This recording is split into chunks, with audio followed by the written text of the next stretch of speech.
climate-induced disasters, food insecurity, and COVID-19, 222 million crisis-affected children and adolescents are in urgent need of quality education.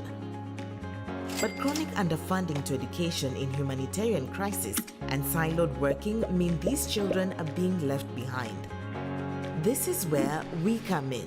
Education Cannot Wait, ECW, is the UN's Global Fund for Education in Emergencies and Protracted Crisis. We're a champion for children and youth, bringing partners together to deliver collective results. Now, we need to go further and faster. To meet growing needs, we have new ambitious priorities for 2023 to 2026. Powered by our partnerships, we must raise a minimum of $1.5 billion for our global fund. We will directly support 20 million of the most in need children and adolescents, ensuring they have access to a safe, inclusive, quality education which supports their learning and well-being. Working to also close the wider financing gap by tracking data on financing and advocating for more and better funding.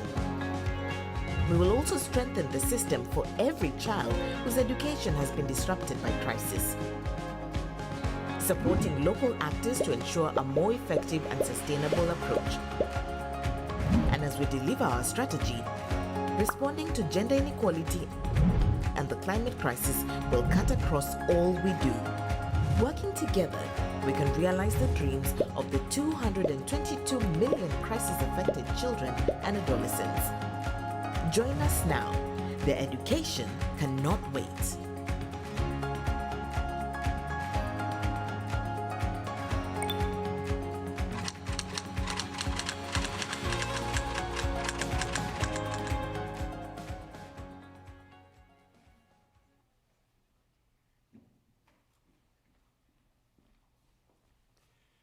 Good afternoon and welcome everyone here in our audience and online. I'm Joel Hellman. I'm Dean of the School of Foreign Service here at Georgetown University, and we're thrilled to be able to host this event in which so many have put so much effort and engagement to highlight this critical issue. Let me tell you, for me, this is personally a great pleasure and an honor to be able to host this. First, because I'm Dean of an educational institution itself whose mission has always been to ensure that we are preparing generations of leaders for the global order as it shifts and changes. We're the oldest School of International Affairs in the United States, and we are in the midst of an extraordinary moment in global affairs, which is going to impact the lives of every single individual in the world, and rooting the education issue in the problems that we're facing in the global order is really critical to me as leader of an educational institution. But personally, myself, before I came to the World Bank, I used to lead the World Bank's work in what was euphemistically called conflict and fragile affected states. More broadly, emergency and long-term protracted conflicts, which this, obviously, conference is critical for. And one of the things that's concerned me as I look out into the moment, the global moment that we're all living, is that we are so now focused on new issues of renewed great power competition. The competition with China on economic, political, security, and cultural and other issues. The impact of the Russian invasion of Ukraine, which has caused extraordinary suffering for so many Ukrainians and created such a shockwave across Europe. The tremendous shifts in the global economy that are impacting everyone as a result of changes in the macroeconomy, changes in inflation, the possibility of recession. These are the front and center issues. Yet, behind those issues of great power competition, great power security, great power conflicts, what we see are all the elements of a deepening and I think significantly increasing risk of conflict, of political stalemate, and of economic degradation of the gains that we have seen over the last several decades. 2/3 of the world's low-income countries are now in debt distress. 2/3 of the world's low-income countries are in debt distress. For the first time in decades, the number of people living in extreme poverty increased as a result of COVID in 2020. And the rate of decline of poverty, global extreme poverty, has flattened out. So for the first time in a generation, we are facing a world of growing poverty. We are facing a world where more and more countries are in distress, financial distress. Low-income countries that are affected by crisis, but also middle-income countries that have actually been the success story in poverty reduction in the last decades or so. Ghana, Pakistan, Sri Lanka, Egypt, all of these countries are facing severe financial constraints. They're negotiating new packages of financial assistance with the IMF and with and with their creditors. But what happens when they negotiate those kinds of deals? They always lead to shrinking of the fiscal space. They always lead to shrinking of government expenditure. And when governments have to shrink their fiscal expenditures, where do they take it out of? As much as they say there are wasteful expenditures and other expenditures, it so often hits education, and it so often hits health. And it hits education, as I'm sure you'll be discussing today, at a moment where it is not just the investment in continuing the progress that's made over the last decades in educational attainment, access to education, in particular women's access to education. But it hits it at a moment where the losses that have to be made up as a result of COVID, and we know from so many reports from the United Nations, from the World Bank, and from other organizations, that the biggest hit to education came in the poorest countries, and that essentially we've lost 2 and perhaps more years of educational attainment as a result of COVID. So at the moment where the needs are greatest, especially in the lowest income countries, and especially in those countries hit by protracted conflict and violence, at the moment we need the greatest effort to reclaim the progress that we've made, to revitalize educational attainment at a time when with so many losses that we have to make up for. At that very moment, we're going to see the shrinking of investment, the likely shrinking of investment from governments, especially in low income and those affected by crisis and protracted crises. So this is an extremely worrying situation, and it doesn't get nearly enough attention as we focus on the big great power issues. But if we are not making the investments necessary to ensure that the next generation can attain progress, can attain prosperity, can move themselves out of poverty, then we are just setting ourselves up, setting the global order up for another wave of political reaction, another wave of crisis, violence, and all the things that we had been focusing on, I think, over the last decade, and trying to focus on the last decade, but we have kind of lost the narrative of. So as a result, that's why I'm so pleased that you've chosen to come here to Georgetown, the School of Foreign Service, to talk about this issue, because it needs to be on the agenda. You really need to pull people into this issue and get them to recognize how significant this is, as significant as the great power competition issues, because it's really going to ultimately impact the shape of the global order, the shape of poverty reduction to come. It sounds like I lost the mic. Oh, it's back on again. So it's with that I welcome you. It's so important that on an International Day of Education that we're focusing on this to prioritize this issue. And I'm just thankful to all our partners who've been come together to put this wonderful event on our agendas. Here at Georgetown, there are a number of partners. We've got the Global Human Development Program and our university's own collaborative on global children's issues. And we at Georgetown want to put this issue front and center in the development agenda. When we created a development program at Georgetown, we called it Global Human Development, because we wanted to look at all aspects of development, not just the economic aspects, not the growth aspects, but education, health, and the human condition. So we at Georgetown are deeply committed to this. We're pleased to be able to do this. We thank the other Georgetown partners, the Institute for the Study of Migration, the Center for Child and Human Development, the Institute for Women, Peace, and Security. And of course, we have so many global community partners. I can't name them all, but I have to say thank you to the Education Can Wait, the Global Campaign for Education, here in the US, and of course the Jesuit Refugee Service. There are many, many more, and I would list them, but it would take time away from the conversation. So let me thank you so much for participating. Let me thank you so much for putting your energies and efforts in this issue. And now I'm very pleased to introduce Dr. Joan Lombardi. She's a senior fellow here at the Georgetown Collaborative on Global Children's Issues and a senior scholar here at the Center for Child and Human Development. And she will open up this event and the first discussion today, Financing the Education in Emergency Sector, a Case for Investment in 222 million dreams. Thank you very much for being here, Dr. Lombardi. Thank you. Let's give it up again for Dean Hellman. What a special treat it is to have him, the Dean of School of Foreign Service, talking about education issues. Really, it's a metaphor for how important these are to all the issues that future foreign service workers and those that are working across the world today need to pay attention to. This is a development issue that is central to that power conflict that you mentioned. I think education is the gateway to knowledge, but it's also the gateway to hope.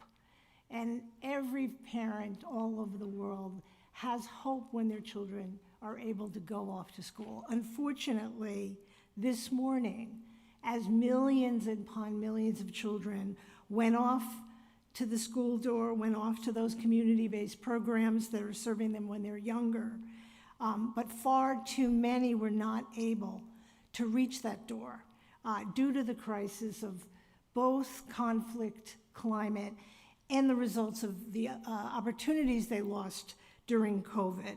We're here today to remind ourselves, to recommit ourselves on the International Day of Education to urgently addressing the needs for inclusive education for all children, but particularly for those that are facing emergencies, that are most vulnerable, those that are young, those with disabilities, and other special needs that stand in the way of access to a good education. And we know this is a lifelong investment that we need to make. I am really delighted today to be moderating the first of two panels, as you may have heard when you came in.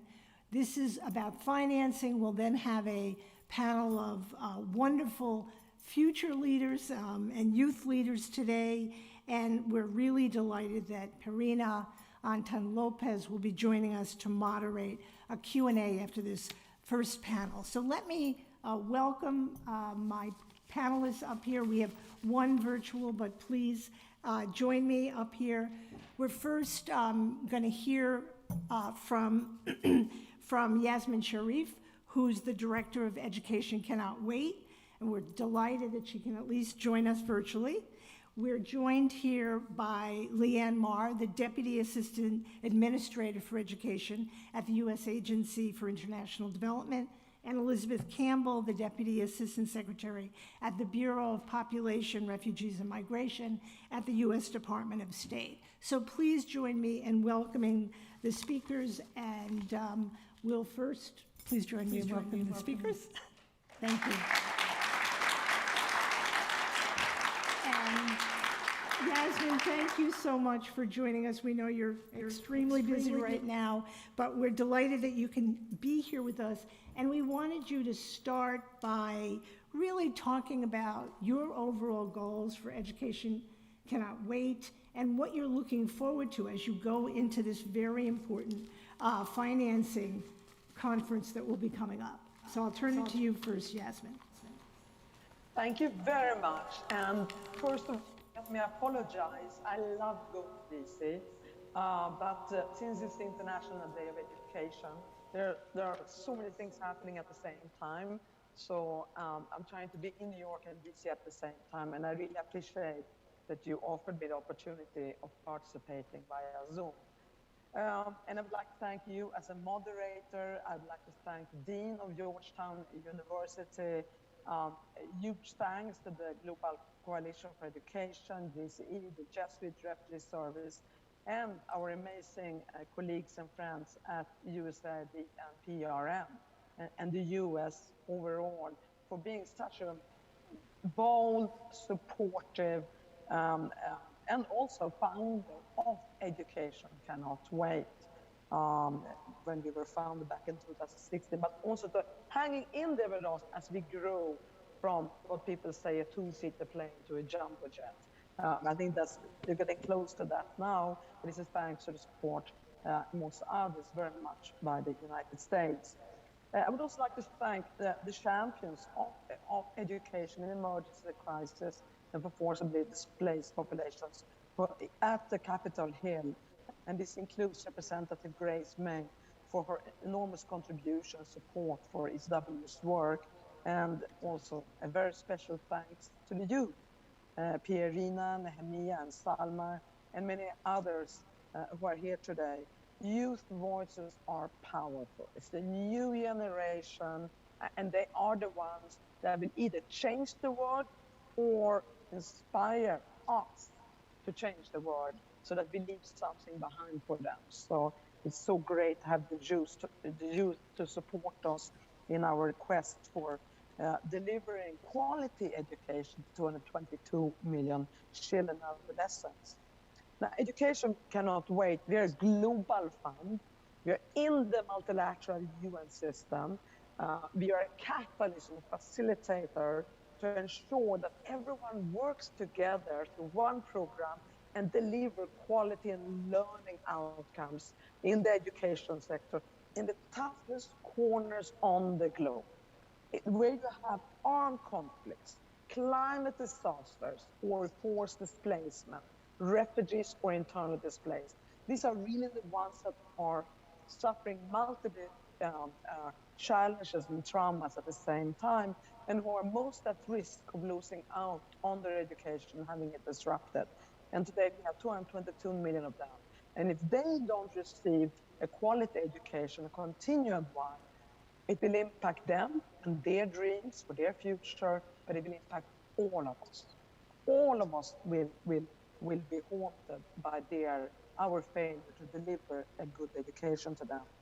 So we have, based on our case for investment, we have something called the High-Level Financing Conference coming up in Geneva, hosted by the government of Switzerland and co-convened by Germany, Norway, South Sudan, Niger, and Colombia on 16th to 17th of February. Yes, Education Cannot Wait. We are constantly resource mobilizing as a fund, but this is one of those benchmark events which we consider probably one of the biggest, if not the biggest event on education since the Transformative Education Summit convened by the UN Secretary General in September during the UN General Assembly Week. This is our show of taking TEDS, the Transformative Education Summit, from commitments to action. And we enjoy the full support of the UN, the Secretary General and the Secretary General, because they know that with this, Education Cannot Wait can then mobilize the education community and beyond for more resources and more results and impact on the ground.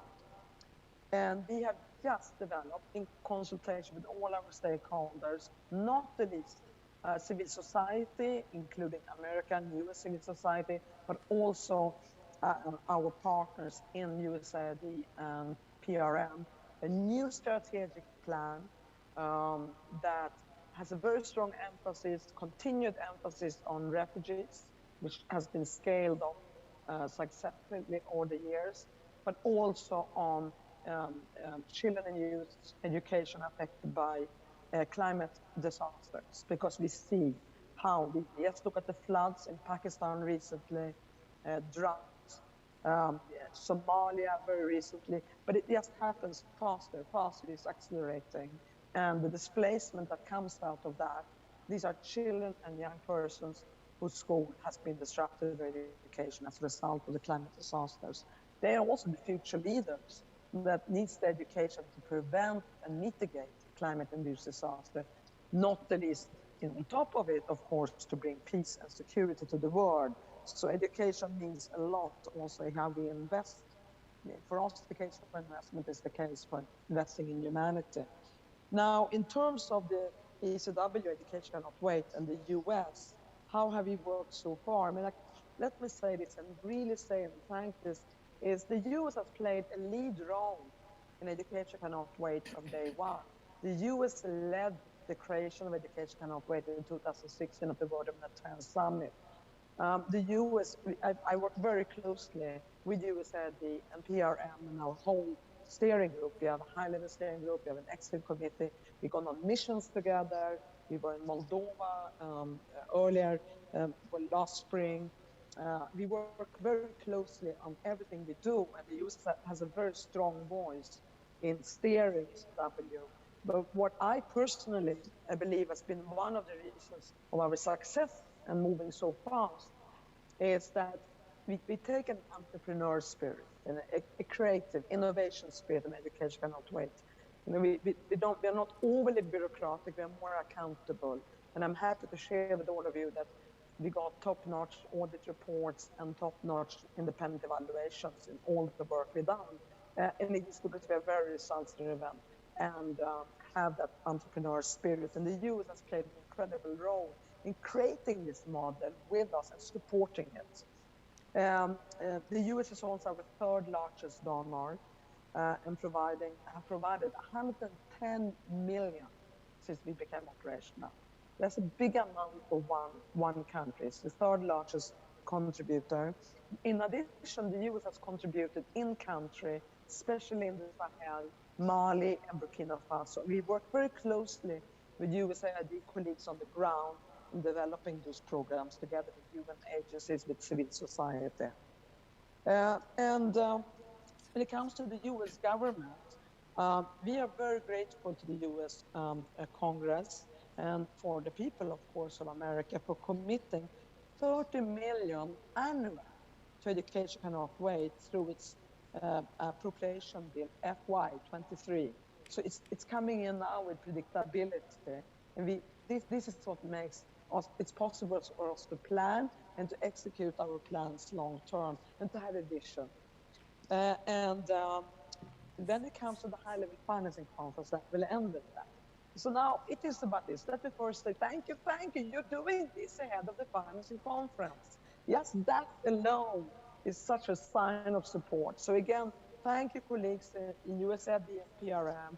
Thank you, Georgetown University, and thank you, GC, and thank you, Jesuit Refugee Service, and the youth and civil society, everyone who's out there to prepare this high-level financing conference where the US will be prominently present. And it will be inviting UN agencies, CEOs, private sector, world leaders, teachers, youth, and stakeholders who are together with us raising resources, and so that we can empower our colleagues in country to work together in civil society, UN agencies, and host governments to deliver at the community level with a very strong emphasis on listening to the refugees, the local communities, and let them be part of steering the solutions. And remember, in February, every pledge matters. We welcome smaller companies, bigger companies, every country, anyone who wants to change the world, who wants to win that human race for education and through education, and run that race with us. Be in Geneva, 16th to 17th of February. It's going to be the event of the year because it takes tests from concept and commitments into action. And when we reach the point of action, that's when we see the impact and make a difference on the ground. And we're so grateful that eventually, we are hopeful, eventually we will reach the 222 million children and youth and make the dreams come true. Thank you very much. Well, thank you. Let's all thank her. You know, to have someone so passionate leading the charge for education, that's what the children that are waiting this morning to go to school, to participate in education need. And we thank you. We hope you stay with us for a while. We know this new hybrid model is difficult, but let me turn to LeAnna and my wonderful colleagues, wonderful public servants who get up every morning and are also dedicated to this issue. LeAnna, we heard about the U.S. government's investment in education, can't wait, but step back for a second and tell us a little bit about what USAID is doing, what you've been doing, and then how it aligns with what Yasmine said. And this is just done. That's great. So I'm going to step back just a little bit further even than what USAID is doing. And I want to go a little bit to what Dean Hellman was saying about this being a critical issue that doesn't get a lot of attention. So I started working internationally. Okay, I'm going to sound old, but back in the 1990s, and I was working actually as the Associate Director of Education for Peace Corps in Conakry, Guinea, and we were piloting a new program at the time called Crisis Corps, where we brought third-year volunteers back who'd already served 2 years, brought them back to help a country respond to an emergency. And that actually in Guinea at the time was responding to refugees coming into the Guinean country from Sierra Leone and Liberia. And I remember witnessing firsthand at that time how overwhelmed already and under-resourced the Guinean education system was, and how little there was available to help the Sierra Leonean and Liberian children continue their education. And humanitarian actors at the time did not view education as life-saving, and so it was often not included as a part of humanitarian response. I became so interested in this issue and really passionate about it that I came back to the US and decided to pursue a master's degree in international education policy, where I wanted to focus on education in emergencies. I was told at the time, and this was in the early 2000s, that that was not a field of study. But flash forward, and we now have a global fund that's dealing with this issue, more and more mobilization, more and more specialists. I've got actually my colleague Ashley Henderson here. Ashley, wave to the crowd. She's one of 3 education and crisis and conflict specialists and advisors that we have in the Center for Education at USAID. And I also just want to put in a pitch, and I have to do this whenever I'm with students, that the Foreign Service is probably one of the best careers you could ever have to impact and make a difference. And I do actually also want to just flag Pirina and I want to make sure I get this right, Nehemiah. They're both Payne Fellows, and the Payne Fellows program is a way that USAID recruits into the Foreign Service. So college graduates who are interested in pursuing a master's degree and then entering the Foreign Service, USAID will pay for your master's degree. So you two give a wave so everybody knows who to ask about this. So I'll just say that at USAID and with the US government, our primary goal for education, international education assistance, is to ensure that the most marginalized students have access to education and to help government systems ensure that that happens. Education cannot wait is critical, and focusing on this population of students in crisis and conflict settings. We know right now that 84% of out-of-school children are in a situation of a protracted crisis. We also know if we lose children for even a small amount of time, they often never re-enter the education system.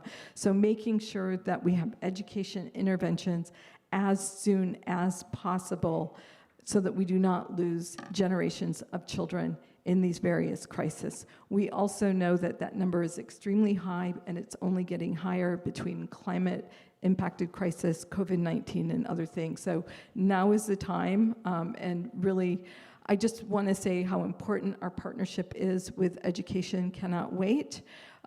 They actually are able and very nimble to go in and respond immediately, often in areas where USAID does not have programming. And so as one recent example, when the conflict erupted in Ukraine, I was able to travel out actually with Yasmine to Moldova, which is one of the poorer countries in the region that was receiving refugees. USAID does not have a lot of education programming in Europe and Eurasia, so we didn't have the expertise available immediately to respond to that, but we were able to go out and help really influence and set up programs for Ukraine and in Moldova to respond and make sure those students continue to get an education.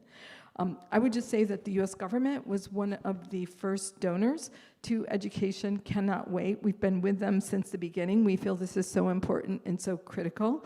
We remain one of the top donors, along with the UK and Norway and Germany. Our commitment is very strong, and I also think it's a very unique model because we co-fund Education Cannot Wait with the State Department, and so it has really fostered and enabled a lot of collaboration between State Department and USAID on this critical issue. And then finally, I think I would just like to say that our support doesn't just come from USAID's annual donations to the Education Cannot Wait Fund. The collaboration is extending more and more out to the country level. So we have missions, for example, in Mali and Burkina Faso that now are also providing direct bilateral funds to ECW to help respond to crises in those countries. So I really view ECW as another tool in our tool belt for responding to protracted crisis with our aid and education. Finally, I'll just say that we do sit also on the high-level steering committee and the executive committee where we work much more at the technical level. And I think one of the important things about these global funds is the convening power. So it brings experts together from civil society, various donors at the table together to really push the global dialogue on this issue. Thanks. Thank you so much. Yes, please join me. You know, you said so many important things about the collaboration across public agencies and civil society. And here today we have so many people that have been working diligently to increase the education budgets. And we really want to thank you. And thank you for mentioning protracted crises. These are not just at the moment. These go on for decades, and it's often education that makes children finally feel like they have something normal in their lives when they're facing crisis. So I'm going to turn to Elizabeth. What have you seen over the years? What difference have you seen that has been the result of the increasing financing that we hope continues? Great. Thank you so much, and thank you very much for having me here today. It's a real pleasure to be at Georgetown and to be speaking on an issue that is near and dear to my heart. It's something that I have personally worked on throughout my career in various ways, and I feel deeply committed to. And as everyone has noted, education historically has been something that has sort of been, owned or in the development pillar, it's not been something that we think about as humanitarians, and that certainly has been changing in recent years. I think it got a huge push forward during the Syria regional refugee crisis, and of course with the formation of Education Can't Wait. And with the Syrians in particular, it was not completely unique, but it was a new population in that it was a largely urban population, it was a highly educated population, and so even though this had been lagging behind globally, there was finally a recognition that it was completely and utterly insufficient to have large numbers of refugees and other forcibly displaced people basically sitting in a refugee camp or outside their homes of origin for years, sometimes decades, without either the legal right or other opportunity to educate, to continue educating their children. So I always am thankful for the Syrians who helped really move this forward so that other populations globally could also have access. And I quite agree with you, Joan, that education at the end of the day in a humanitarian setting is probably the most important intervention that gives hope, but also dignity to people who are suffering, obviously, immensely. So similar to our dear colleagues at AID, we are a very proud partner of Education Can't Wait, and are so grateful for Yasmine's fantastic leadership. I think some of the ways that Education Cannot Wait have made a difference. First is that we now have funding available at the start of a crisis, so we don't have to spend months and years trying to secure resources while children sit outside of classrooms. So that's extremely important. Secondly, even though the United States remains one of the top donors globally. The fund has helped to diversify the funding base, and I think bring awareness among a greater number of donors who are now contributing. And that's certainly very important. And as Yasmine said very enthusiastically, it's sort of a movement. Education can't wait. It's a spirit, it's a movement, and it's about bringing in a wide variety of stakeholders, including the private sector. So you'll see funding from the development side of governments, from the humanitarian side of governments, from the private sector, and all of these stakeholders need to be involved for the response to be as effective as possible. So in that sense, provide sort of a one-stop shop for all of these different stakeholders, and can, I think, effectively meet the particular funding needs of each of the different types of donors. And that's a hard thing to do. And then equally important to the actual funding is the work that Education Cannot Wait does in terms of gender equity in the classroom and also access, which is extremely important. So in any humanitarian context, it's not just about getting individual children into the schoolroom, but making sure that it is done in an equitable way. So that's important. So what we've seen since the creation, about 43% of the total funding going to refugees and displaced individuals, and I think you've mobilized over $1 billion. So these are significant, measurable sort of forward movement in this space. I mean, I would argue that we still have a long way to go. Education, access to education in emergencies, which everyone knows and has agreed are protracted. It has to be really at the center. It should not be seen as a luxury. We live in a world where having access to education is not a nice to have, it is a must have if you're going to have a decent, dignified, sustainable future. And so education must be at the core of the work that we do for refugees and for forcibly displaced people. So, having said that, I think good progress, but still an important way forward. A long way to go still. So it's a movement. I love that it's a movement, and always felt that education was a movement. Thank you so much. And thanks to both of you for continuing to make sure that the U.S. is in front of the efforts to continue to fund this important topic, and Education Cannot Wait. Yasmine, let me turn briefly back to you. You've got a big agenda. There's a lot of people here today that are particularly interested in what you're doing around children with special needs and reinforcing the very important concept that education begins at birth and what you're doing around addressing the needs of young children. So I'll turn back to you.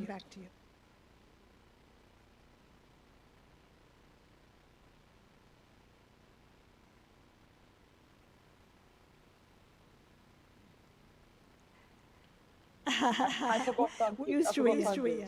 I got so excited. So first of all, I want to thank you as such a brilliant moderator, but also to LeAnna and Elizabeth, because they're such amazing partners to work with, and we are all in this together. First of all, like you said, the first 1,000 days of a child's or a human being's life are the most important. And then you have the whole early childhood development.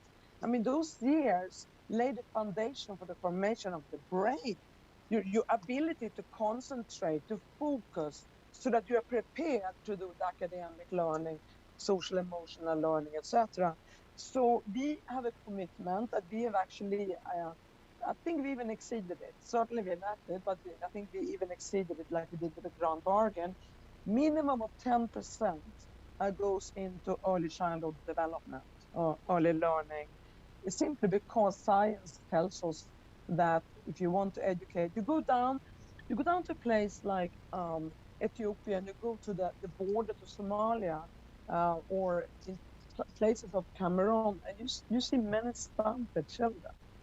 And that stunted, it's partly because they have not, the nourishment and the food that they need, but also there has been no early childhood development.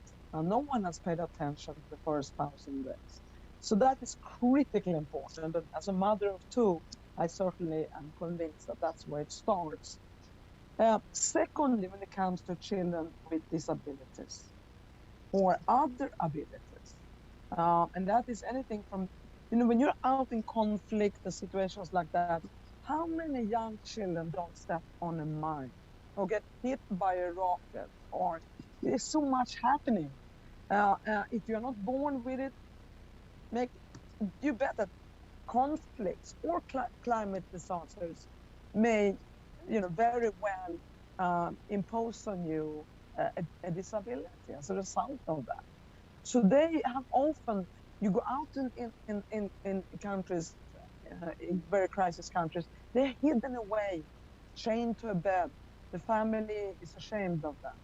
So for us, it's about finding them and make sure that schools and education facilities and the curriculum, but also the mental health and psychosocial services, the art sessions, special needs provisions are supported so that they can become part and be included in the education. And there again, I think they have a target of 10 or 15% for that.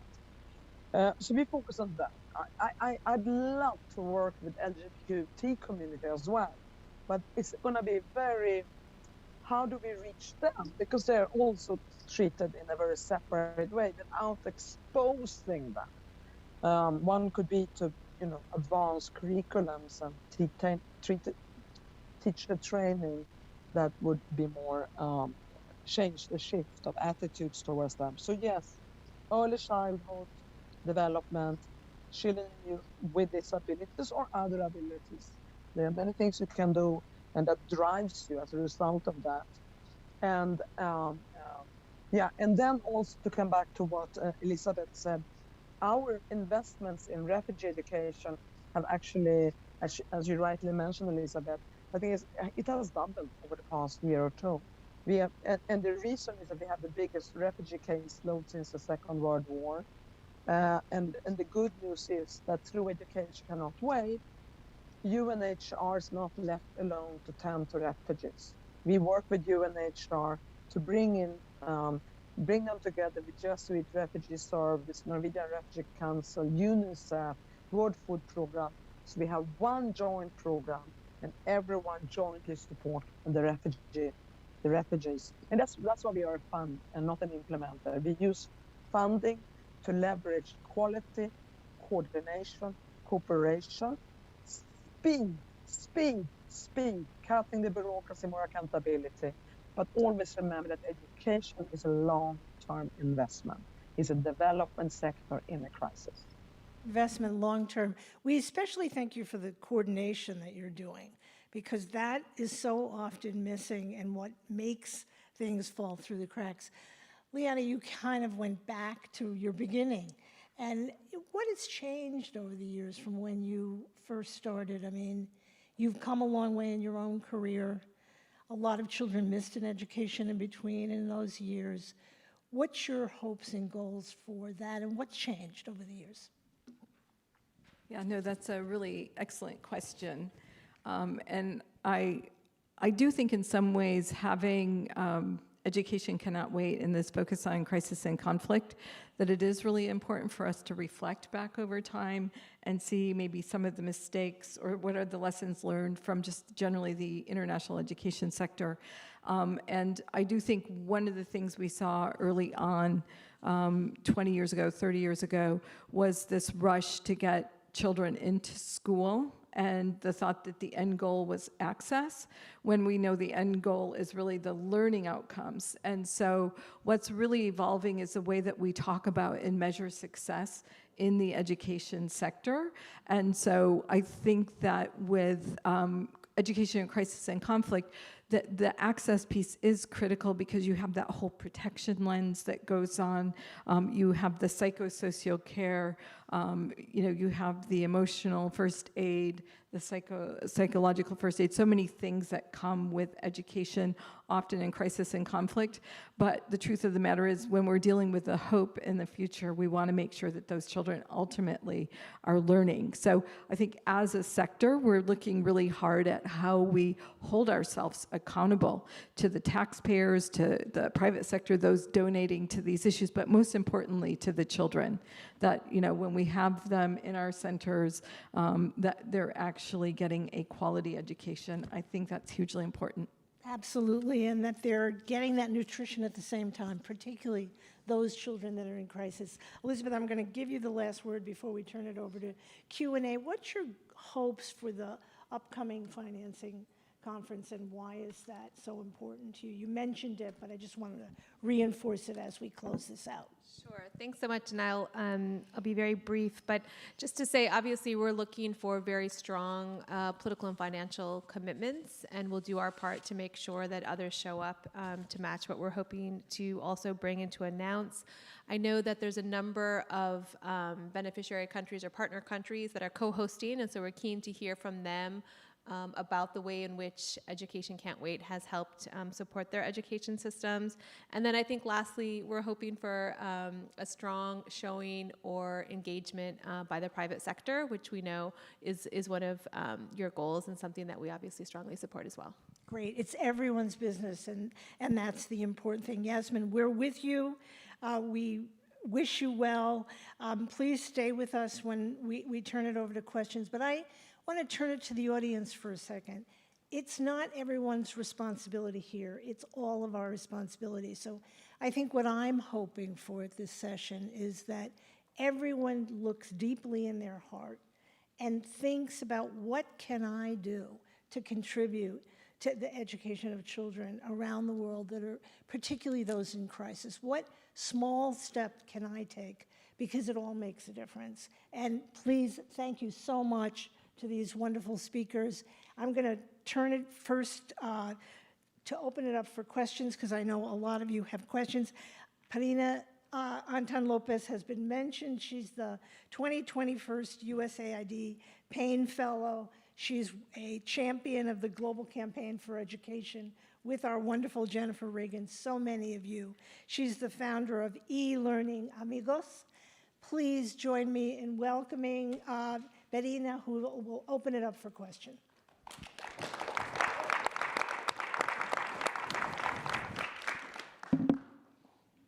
Much, Dr. Lombardi. So now we'll move into our question and answer period from the audience. So if you all would like to line up at the microphones to ask your questions, we'll be taking 2 to 3 questions at a time.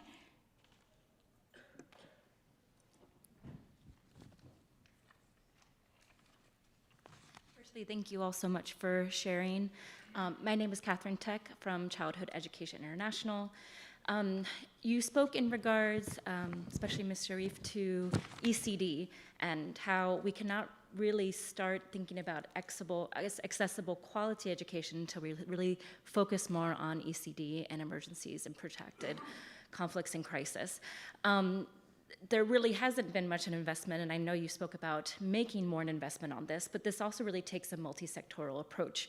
So what have you seen, and what could you envision, especially when you have investment opportunities, and when you meet with those within the various stakeholders, public and private sectors, what really can be done in order to bring more to the table in terms of investment in ECD, so that we may then move forward more into then providing accessible quality education.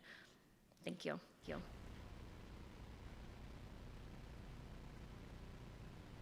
Sure, you come off mic. Mute.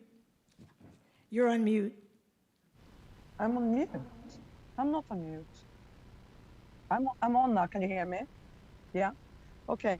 But first of all, we have a strong, and it goes back to what LeAnna and Elizabeth mentioned. We have a very strong collaboration with one big private sector partner named Lego Foundation, which focuses almost exclusively on ECD and early learning and learning through play, and that can go down, very, very low in the age group. And we work with them and their experts, and we have also now our own staff with expertise in ECD, and they are part of, when we go out and develop programs in country, They are there to work with in-country partners. They may have experience of ECD or are being trained to gain such experience. And that means also looking into local communities. So the LEGO Foundation plays an instrumental role for our work on ECD. Another area is teacher training for toddlers and the young. Usually we start from age 3. This does not mean that we don't agree that the first 1,000 days matter, but we also have facilities where newborn and mothers and teachers or counselors are being trained together. And I've seen it myself, where they can come, the children are facilities, the children who are age 3 to 5 or 7, they are nearby school or kindergarten, and the very early from 0 to 3, they are with the mothers who are being trained how to care for the children, and then those who are nursing them or supporting them or teaching and mentoring them have received training. So it's a very, very, very practical. And then we also invest a lot in psychosocial support. And this is in mental health, because this can easily, when you are very young, 1 year, 2 years, 3 years, and you are the result of a rape, such as in Eastern Democratic Republic of the Congo, or you have seen your family executed at the age of 3. Mental health and psychosocial support is tremendously important. And I have seen that in combination with progressive therapy and pedagogy and learning for young girls in Eastern Democratic Republic of Congo who have toddlers, 6 months, 1 year, receiving support in camps for internally displaced, supported and funded by Education Cannot Wait, through collaboration with a number of agencies and NGOs on the ground and the government. So there are everything is very practical. We also try to stay on top of the latest pedagogy and social emotional learning, so that we don't repeat the old way of doing things. Education has to be transformative, and times are different. 21st century is different. We know more today than we knew 40 years ago. So yes, but it's a critically, and we have experts and specialists in Education Cannot Wait that are focused on that wholeheartedly. Thank you so much, Yasmine, for that response. It really speaks to Education Cannot Wait's commitment to being innovative and making sure that they're really transforming education for the 222 million children around the world that are affected by conflict and crisis. So let's move over to the side of the room for the next question. Thanks, Pirina. Thank you all for convening this important conversation. Gillian Hubner and I had the honor of co-founding the Collaborative on Global Children's Issues with Joan here at Georgetown. Picking up on the financing question, I have a history in the US government and also on the advocacy side. And so financing is, I know, something that's maybe difficult for those of you who are actually working in the government to speak to. And every Congress has its own character and mood, and we have a new Congress. So how secure is this 40 million every year? And what do the advocates in the room need to do to make sure that it's at least maintained, if not increased? Thanks. So, I mean, aid can speak to its own funding because, of course, we're operating out of 2 budgets. But, you know, historically, for humanitarian accounts, at least for the MRA account that PRM oversees, there has been very strong bipartisan support for humanitarian work.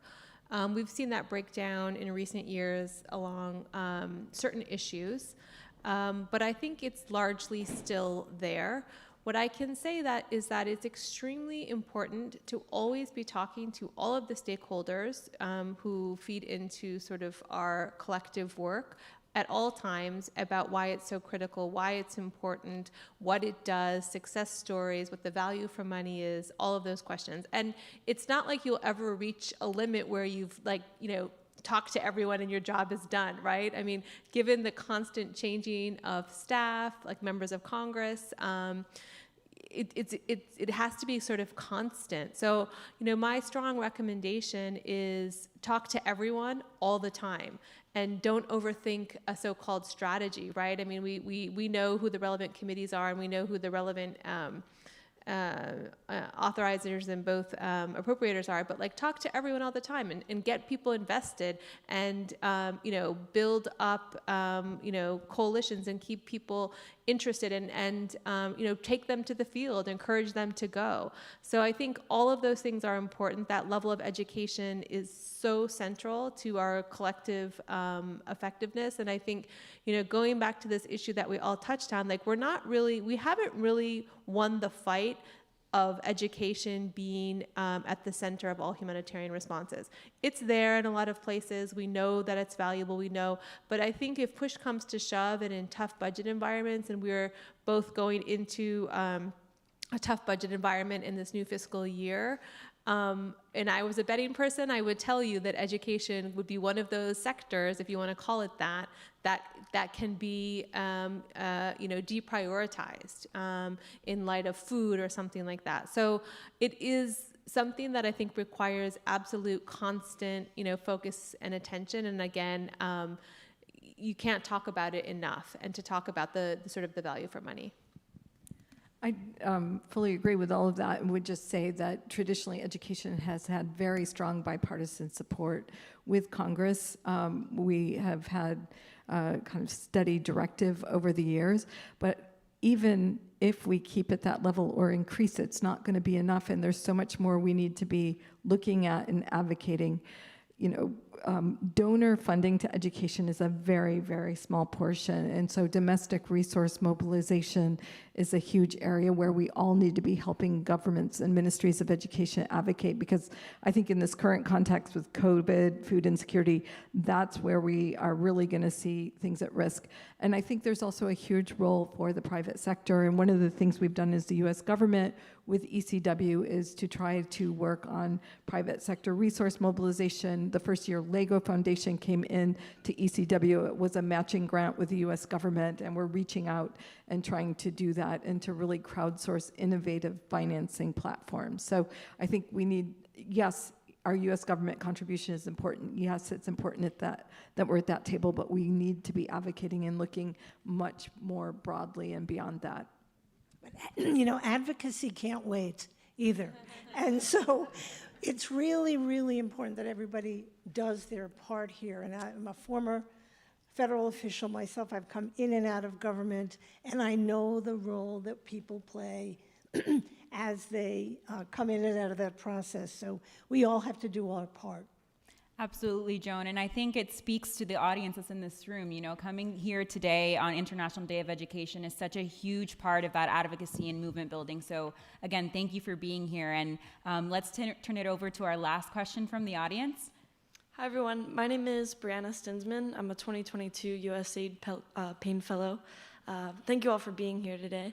My question for you guys is that higher education has been radically transformed during COVID-19 with the advancement of remote learning throughout the United States. I was just curious about, in this international humanitarian sector, how this has been kind of employed in the toolkit for international educators, and how that can be utilized to reach those most vulnerable populations, maybe those women in Afghanistan and those with special needs and disabilities who are not really able to access in-person learning facilities. I'll take a first stab at this, and I think first of all, let me say 50% of USAID's both basic education and higher education programs are spent in regions that see protracted crisis and conflict. So we're very committed. I think this is a very interesting area where you see a whole of government approach with the US government. The State Department does phenomenal work around scholarships, international visitors programs and other things. But I think one thing that we really look at USAID is that higher education institutions, what we want to be doing is strengthening their capacity so they can be drivers of their own development in their country. So I think more than just looking at them as a sector for aid, it's really a tool for a country's development.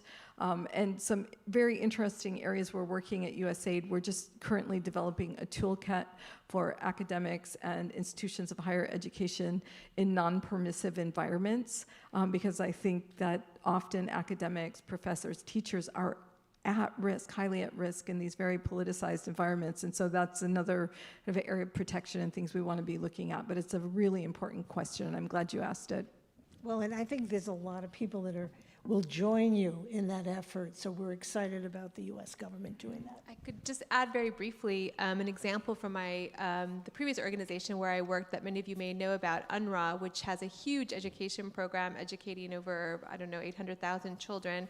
But on this question about remote learning, for those of you who are interested, I think it provides a really fantastic example. So it's unique in the sense that they have their own education system, but during the crisis in Syria, they created an UNRWA satellite television channel where teachers in Gaza basically recorded lessons in Arabic, in mathematics, and then projected them onto the satellite TV so that Syrian children, wherever they fled to or wherever they found themselves, could access the lessons and continue their education. This was done basically for, quote unquote, very, very, very small amount of money. But what's interesting about this example is that because it was a satellite TV channel, anyone could access it, including, throughout the Arab world or Arabic language speakers.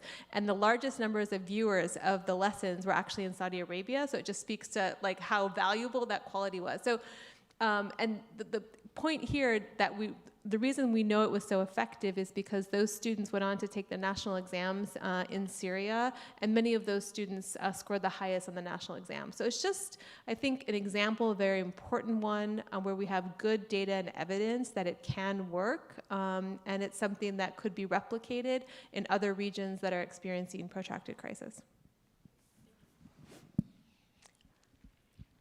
Well, I want to thank everybody for joining us. I know that you're all very committed to this, and you're going to, again, reflect on what you can personally do. Education is a Foreign Service issue. It's an issue that should be integrated into all Foreign Service training, and I think we really thank Georgetown for leading the way on that, and Parina, and for our two speakers. Thank you very much.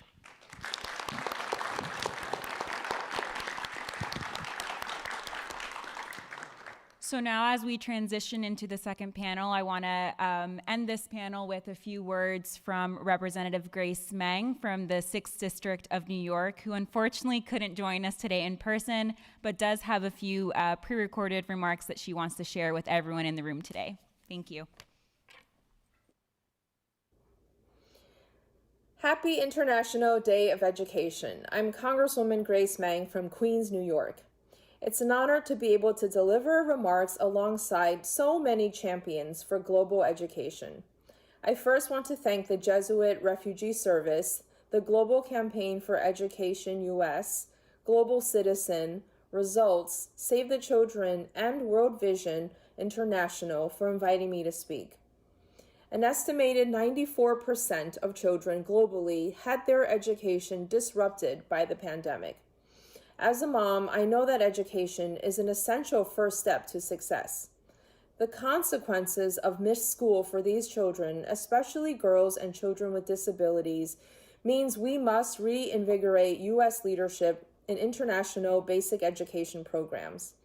That's why today I introduced a bipartisan resolution with Representatives Fitzpatrick and Quigley, calling upon the U.S. government to continue its leadership and commitment to improving access to quality, inclusive public education, to integrate education in all humanitarian response efforts, to meet its various commitments to international basic education, and to prioritize access to quality, inclusive public education for children with disabilities, youth in emergency and crisis settings, and traditionally marginalized groups. As a member of the House Appropriations Subcommittee on State and Foreign Operations, I've been working closely with Ranking Member Barbara Lee to ensure important basic education programs like Education Cannot Wait are supported. I'm proud to have helped secure $130 million for the Global Partnership for Education, and $30 million for Education Can't Wait in last year's omnibus. I also worked closely with then Chairwoman Lee to increase the Biden administration's pledge at the Global Partnership for Education Summit in 2021 from $205 million to $305 million. I know the Biden administration agrees with Congress that the education of girls around the world is in the best interest of the U.S. Please know that I will continue to work to ensure the House Appropriations Committee provides robust support for global basic education. Save the Children's Build Forward Better report highlights the fact that severe access to education inequalities exist, particularly for internally displaced populations, out-of-school and overage children, refugees, and asylum seekers, and that steps must be taken to get learning back on track for these individuals. I secured language in the fiscal year 23 SFOP's report calling on the Secretary of State to set an ambitious target, consistent with the UN High Commissioner for Refugees goals, for the enrollment of eligible refugees in post-secondary education in host and third countries by 2030. We must be prepared to support programming that helps close the gap between refugees and their peers in higher levels of education. This is critical to providing them a path forward despite their incredibly difficult circumstances. Again, thank you very much for inviting me to speak, and I look forward to continuing to work with all of you on these priorities going forward.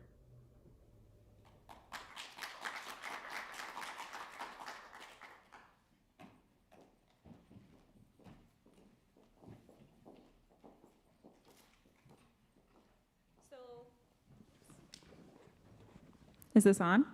Okay, so why don't we just give another huge round of applause to our panelists from the first panel from the US government. Thank you so much for all your incredible work and commitment to this issue. So my name is Pierina Anton Lopez. I'm a second-year graduate student in the Global Human Development Program, and I'm joined here today by some incredible youth advocates and leaders on International Day of Education to mobilize for the 222 million children around the world that are affected by conflict and crisis. And I know that every single person in this room and that's joining us online really wouldn't be here if we didn't believe that every student has the right to live and learn free of fear. But unfortunately, we know that that's not the case, as you've seen probably in every major news outlet this morning. I was born in La Guaira, Venezuela, and I grew up kind of navigating the challenges that come with being in systems that weren't built for people like me and my family, but also with understanding the privileges that come with living in the United States. And I think, here today on International Day of Education, as we're surrounded by some of those that sit in highest levels of decision-making power within the US government and globally, we're also surrounded by a panel of incredible young leaders that are paving the way for the transformative education that we want to see, that's disability inclusive, gender transformative, and that responds to the rights and the needs of displaced migrant and refugee children around the world. So without further ado, why don't we introduce our wonderful lineup of panelists and my future colleagues. First, we have Nehemiah Abel, who is a Policy and Advocacy Fellow at the International Rescue Committee and also a 2021 USAID Payne Fellow. We have Emmanuel Dyer Melado, who is a junior at George Washington University and the Outreach Chair for the Welcoming Campus Initiative and No Lost Generation at George Washington University. Olivia Issa, who's the program lead for the National Association of Systems Head Refugee Resettlement Initiative, and Jessica Garcia Bocaletti, who is a senior at International High School in Langley Park, Maryland, and a Posse scholar who's fighting for social justice for immigrant communities at home and abroad. So why don't we get started with a quick introduction of your background and how it's kind of paved the way for the work that you do right now as a student, leader, and advocate. Let's start with you, Nehemiah. Hello, everyone. Hello. And in my country, we say gute. Can we all say gute? One more time, gute. Excellent. So thank you so much for answering this global call on education. I'm a Burundi refugee born in Tanzania. My parents fled Burundi to Tanzania during the periods of unrest in Burundi, much like what happened in Rwanda. As you can imagine, growing up in a refugee camp was very challenging. We lacked basic necessities such as clean water, and sometimes nutritional food was hard to come by. In the midst of all the chaos, my parents instilled in me the importance of education. I grew up loving school. In fact, sometimes I would celebrate when I did well on projects and exams. It didn't matter that I was walking 2 to 3 miles with the sun beaming down on me on a dirt road to school. It didn't matter that the schools was understaffed or it didn't have the equipment to handle the immense amount of refugee students. I knew that, and it was instilled in me by my parents, that school was the way for a better life. And now my parents were fortunate to come to the United States. And there, the way they described the US in Tanzania, it was, there is heaven, and just slightly under it was the United States.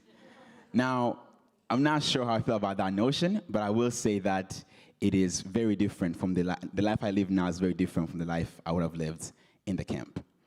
And in the first couple of years in the United States, I did struggle adapting to the culture as well as the language. I came to the US knowing about a handful of words. That was good morning, hello, goodbye. And even then, I could barely pronounce it. And it was those struggles that really inspired me and my older brother to start a community organization called Ubumwe. Ubumwe means unity in my native language of Kirundi. Ubumwe's mission is to unify and inspire and empower Burundian individuals as they pursue higher education and careers. And with that, we help the youth with college application, FAFSA application, scholarship application, and really give them mentorship as they need to really create a networking platform in which Burundian scholars from across the United States can share their stories, and we can all work together to know how to navigate the United States. Now, I want to thank, one, my parents for all the sacrifices they made, and secondly, I want to thank the work that all of you do, because as my future colleagues have mentioned, the work that you do truly does matter. I can guarantee you that when it comes to education, no refugee, no IDP saying that, like, nah, I'd rather not. No, they're saying that I can't wait to go to school because that offers them hope. It's the only place where they can forget about their daily hardships. It's the only place they can say, oh, I could be a lawyer and a doctor, or whatever that may be. So the work that all of you do is extremely important, and thank you again for answering this global call.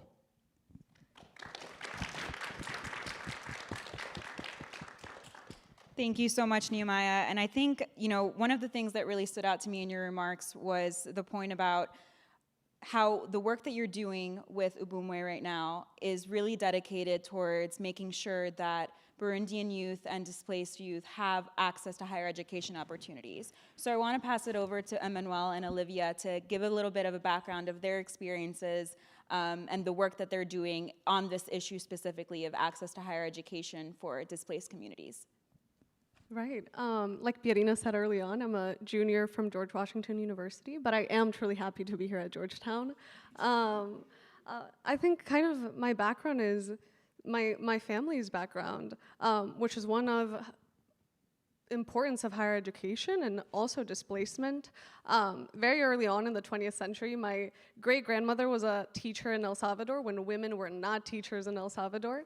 And then fast forward a couple of decades later, my grandmother had 7 children in one room, and she firmly believed that a higher education was a pathway to a better life. And then fast forward a bit more, and my parents left El Salvador. We were very privileged to come to the United States. And the main purpose of that was for both me and my sister to receive the higher education that is almost only possible in the United States. And with that, higher education, my family had displacement during the Salvadorian Civil War. And when I joined GW, a statistic in 2019 really caught my eye, which is that 99% of refugee students don't have access to higher education. And when you think about the millions of students that are refugees, and when you think about that statistic is only for those that have the refugee status. That isn't counting IDPs. It's not counting those that are stateless. That number becomes significantly lower of those that have access to higher education. And then at GW, I met Olivia, who started an incredible initiative, the Welcoming Campus Initiative, that sought to address the issues of refugee access to higher education on our GW campus, but also across the country and really across the world when it came to admissions practices, social support, and funding to have refugee students come in and study in the US.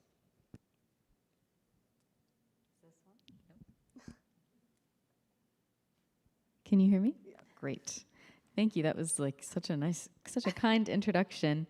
Please do not tell GW on us that we're in enemy territory right now.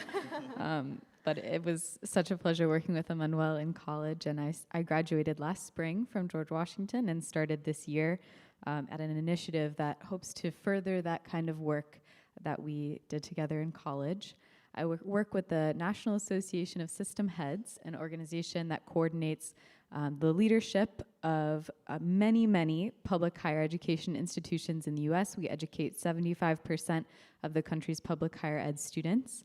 And my job is to introduce higher education leaders to initiatives to better include refugees and refugee background individuals, from students to families, faculty, to their campus environments. And so we do that by partnering with leaders in higher education, state governments in some cases, on initiatives in this space. One example is in Kentucky, where many of you will probably be surprised by this. I did not believe it when they first told me, but Kentucky state legislatures this year passed a $10 million appropriation for scholarships for refugees already in Kentucky to cover all of tuition, but also housing, living costs, et cetera. And so we're working with the Kentucky Council on Post-Secondary Education, the system in Kentucky that coordinates the schools there to implement that scholarship. We're working with them to find out how to reach those students, those potential students, recruit them, and then make sure that they get guidance all throughout college and enter careers that will bring them success long term. We also partner with Every Campus Refuge, who you all might have heard of. I know there's an initiative to start an ECAR chapter here at Georgetown. I really hope that comes together. Every Campus Refuge connects with universities and colleges that have housing on campus or near campus that is owned by the college or university, and designates that housing for 6 months to a year to a newly arrived resettled refugee family or asylum seekers. And that goes a really long way, especially with the arrivals of displaced Afghan parolees this year, and with Unite for Ukraine. I know that ECAR has become even bigger, and we hope to spread that message across the country. So my work is primarily in higher education now, but I have a background as well in K-12 access for refugees. Back in Chicago, where I'm from, I did grassroots organizing since I was 15 years old, a little baby. I've learned so much, but it's been a pleasure to be in this space for so long, and it's always a pleasure to hear from, again, like everyone's been saying, our future colleagues that I hope to stay in touch with. So thank you for having me. Thank you so much, Olivia and Emmanuel. Let's give them a round of applause. And Olivia, you mentioned something in your remarks. You know, you said that you got started in this work essentially as a high schooler. And we have Jessica joining us today, who is a senior at International Langley Park in Maryland. And I want to give you some time to talk to us a little bit about the work that you're doing. What has your experience been like as a Posse Scholar? What are you up to, and how can we help support you in your efforts?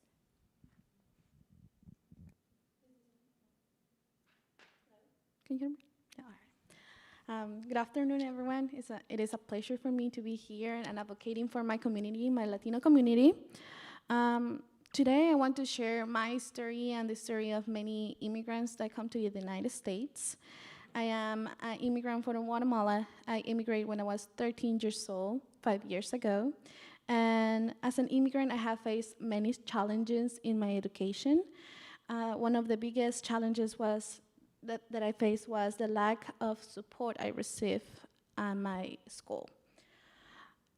I didn't receive the the support that I needed because English was a barrier for me. It is difficult when you're learning in a second language, in a language that you don't understand completely. And that made me feel lost and alone, and I think that's the case of other students that are in the same situation as me. It is our job to understand the backgrounds of these students, if they know how to read, if they know how to write in their own language, if they know how to do math, do they know what is divide, do they know how to do additions and subtractions. So we need to understand the background so they can receive the education they need. Immigrants face many difficulties, such cultural differences, limited resources, traumas, financial difficulties, and different education system. Today I want to share one of the story of one student at my school. He's from Honduras. He has 5 months in the United States. And one of my teachers was telling me that she was worried about this student because he was failing her class. And she argued that language was a barrier because he didn't know how to read and write in his own language. And I asked if he was receiving extra classes or the support that he needed so he could learn. He's a young man of 15 years old. And what she told me is that there's no one that can help him. He is receiving the classes as like another student, but he was failing her class because he wasn't able to understand the subject. This is a serious problem for me because my community, my school, is about 80% of immigrants from different places of the world, from Africa, from Middle East, from Latin America. So we need to know their education system they receive in their countries, their education level, so we can help them and support them. As a society, it's our obligation and responsibility to make sure that all immigrants from all countries have access to the resources and opportunity they need to succeed in America. We must do everything in our power to ensure that all students have the opportunity to succeed, regardless of their background. Thank you. Thank you so much, Jessica. Really inspiring. And I think everyone in this room and those that are joining us online can really resonate with that call to action that, there's so much work that needs to be done in the United States for displaced children, but there's double that amount of work, if not more, to be done for the students and youth that are displaced abroad. So it really is a reminder to look inward as we continue to, develop as global public servants in the work that we do. And I want to turn over a first question to Nehemiah to bring it back to the reason that we're here today, which is to help mobilize support for the high-level financing conference of ECW in February. So now that we've heard from all the different youth on this panel sharing their incredible stories, I want to ask you, what if in an ideal world, what key recommendations would you give to policymakers and especially to the U.S. government officials that are getting ready to make some key commitments at the Education Cannot Wait high-level financing conference? I think I will start with right here what it says, nothing about us without us. And that is getting people like my colleagues here in those rooms. Not just as a checklist to being like, oh, we have a few refugees here, a few IDPs there. No, I'm talking like, let's get them a seat at the table and let their voice be heard. Because no one can understand a refugee issue unless you are a refugee, regardless how much you read in the books. I think that's one thing I would definitely start off with, and I would definitely urge a lot of the donors countries to start doing, including the US government. Another thing is that I think countries need to be serious about their locally led development initiatives. I know that USAID in particular is pushing this localization agenda, which I find to be great because in that sense, they are providing the resources, training, and skills to empower the refugees, the parents, the teachers, to making sure that they're pulling themselves out of their situation. And I think that can go a long way, because then it's those people who are doing the work to serve their community. Those are just two things that really come to mind. But I strongly emphasize, again, nothing about us without us. And that is truly getting our voices out there and making sure that we are in those decision-making room whenever decisions are made. Thank you so much, Nehemiah. I hope that our USG colleagues and Education Cannot Wait colleagues took some notes, because it's very, very true. And I want to ask Emmanuel and Olivia, you guys are working on access to higher education. So what have you seen as some of those key barriers and challenges for refugee and displaced youth and students that are trying to access higher learning opportunities? I think, as a student, I think Olivia will agree from our experiences working together, is that truly one of the greatest barriers to refugee access to higher education is the lack of priority that higher education institutions place on refugee access to higher education. I think here we can all agree on the stage, and also so many of us in the room, that from our experiences, higher education is a pathway. As what was said on the earlier panel, it's a pathway to better paying jobs, to a sustainable type of life. And that is even more prominent when it comes to refugee students, for conflict impacted students as a whole. And universities are uniquely equipped to help this issue, especially because so many are focusing on their diversity, equity, and inclusion initiatives. But if you really want to see how successful their diversity, equity, and inclusion initiatives are, ask them how many refugee students they have on their campus, and what systems, financial, social systems they have in place, and also their admissions practices.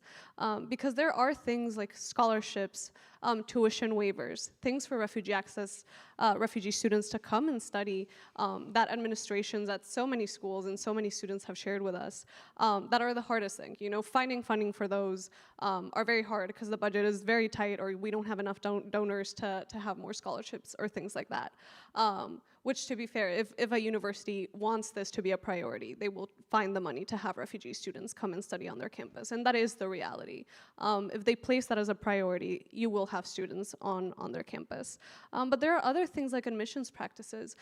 Thankfully, a lot of universities now accept the TOEFL test, the Duolingo test instead of the TOEFL, because it's cheaper and you can do it online. So students that are in refugee camps that are abroad, they don't need to find how to get to a testing place, and they don't need to find that extra funding for the test, which is great. But then you also have things where refugee students are placed in the same admissions practices as international students, where there are other types of help that they need when it comes to transcripts. And those are barriers that universities place themselves, that they do have the capabilities to either change the model to make it more inclusive for refugee students, and that would truly change the amount of students that will send their applications just based on accessibility. And these are things that don't require the extra funding that they say they need when it comes to scholarships. So I think those are things as well, like social support, whereas, financial literacy, how to navigate the American health insurance system. Those are things that universities already have a lot of the systems in place to implement.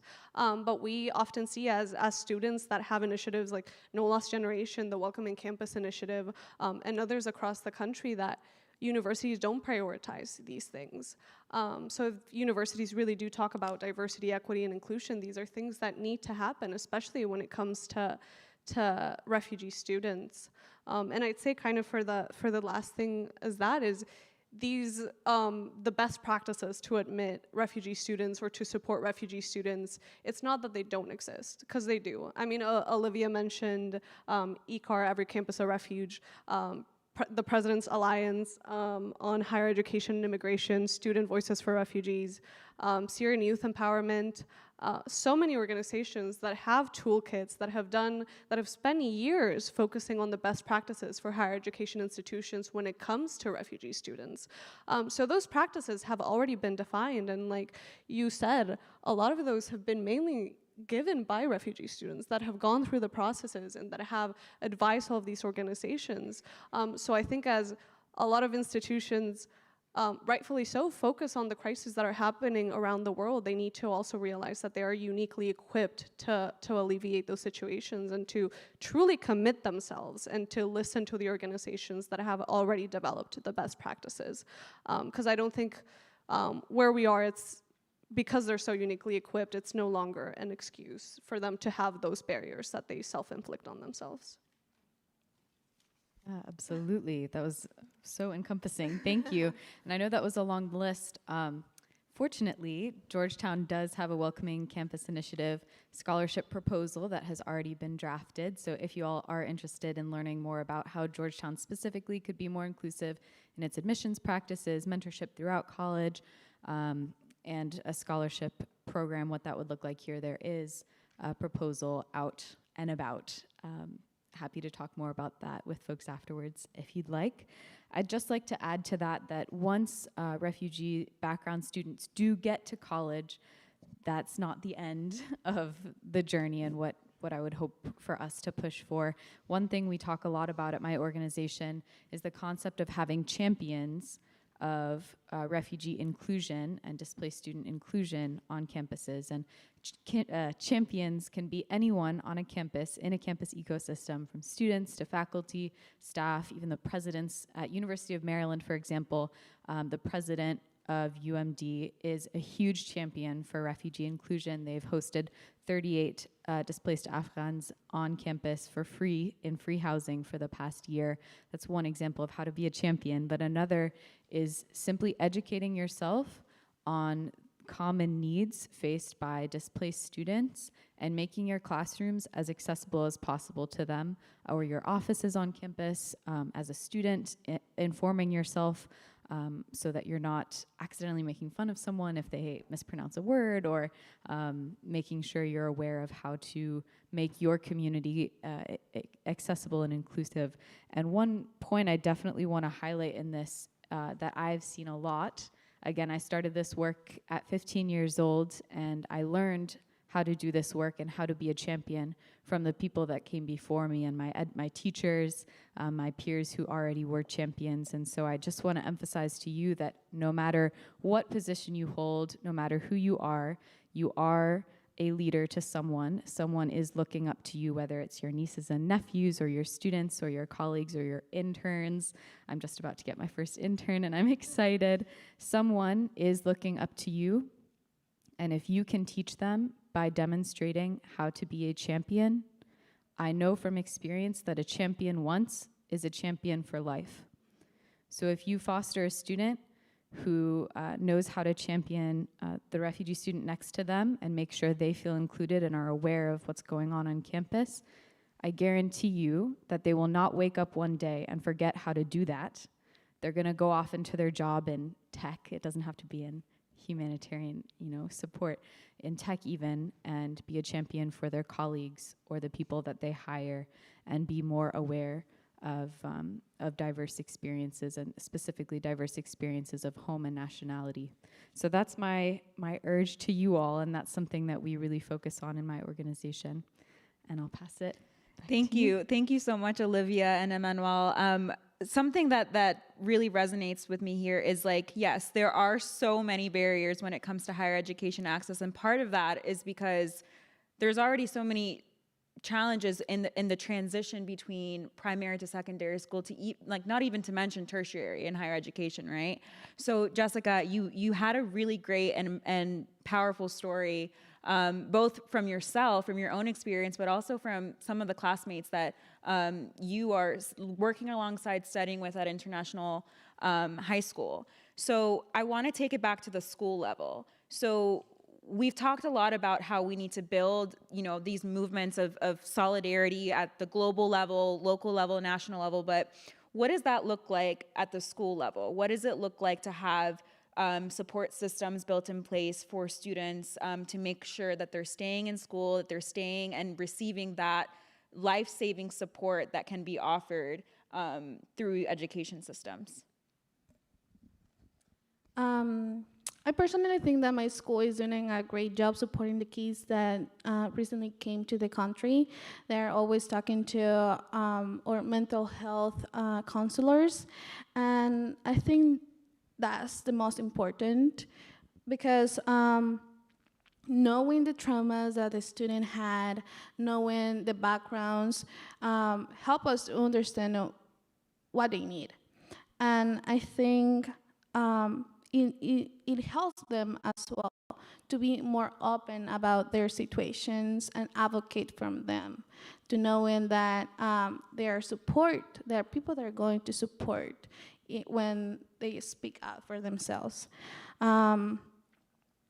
I also think that cultural sensibility training is great for the teachers because it helps teachers to understand the kids and being able to find a way how to get close to the student, how to talk to them, how they need to be taught. Because as we know, students have different kind of learning. Some students learn by visual arts, some other students learn by listening, some other students learn by reading. So this is a great way to make teaching more precise to immigrant students. Thank you so much, and let's give a huge round of applause for the amazing panelists. Thank you so much for taking the time to be here. I'm honestly just so blown away by the commitment and resilience that's exemplified here. And I know that you all are examples of the power that is in every single youth voice that's out there that's interested in this issue, but also those that are living in these situations day to day. And I think that's really what I want to end this entire event with is reminding each and every one of us here that we do have a voice and we do have a responsibility to use that voice to advocate for the 222 million children around the world that are being affected by conflict, crisis, climate change, and the impacts of COVID-19. What I'm most proud of here today is that we're not being passive about these issues, is that we recognize that there's a problem at home and abroad, and we're not backing down. We're not saying that this is too big of a challenge for us and staying in our little cocoons here, but we're making impactful change. And so I want to, again, thank you so much for your time. Thank you so much to the speakers from our first panel, Yasmine, Sherif, LeAnna, Marr, and Deputy Assistant Secretary Campbell from the Department of State. We're so thankful that you were able to join us today. And this entire event wouldn't have been possible without our incredible co-sponsors. We have so many partners that joined us today. From Georgetown, the Global Human Development Program, thank you for believing in us and standing alongside all of us throughout this journey. The Institute for the Study of Migration, the Collaborative on Global Children's Issues, and our partners with the Education and Emergencies Advocacy Group, the Global Campaign for Education US, Jesuit Refugee Services, Results, and more. Let's give each other another huge round of applause because I think we've earned it. Thank you so much. And if anyone here is interested, and to those joining us online, if you're posting about the event or if you're interested in learning more about how to get involved in this global movement to fund education cannot wait, but also to just protect the rights of children and students around the world, especially girls, those with disabilities, and those that are most marginalized and at risk of having that basic human right of education taken from them. Please search online the hashtag Education Cannot Wait, hashtag 222 million dreams. You'll find a ton of ways to get involved or visit our website at gceus.org. So again, thank you all for being here, and I look forward to seeing what you will do to make sure that we protect the right to education for all. Thank you.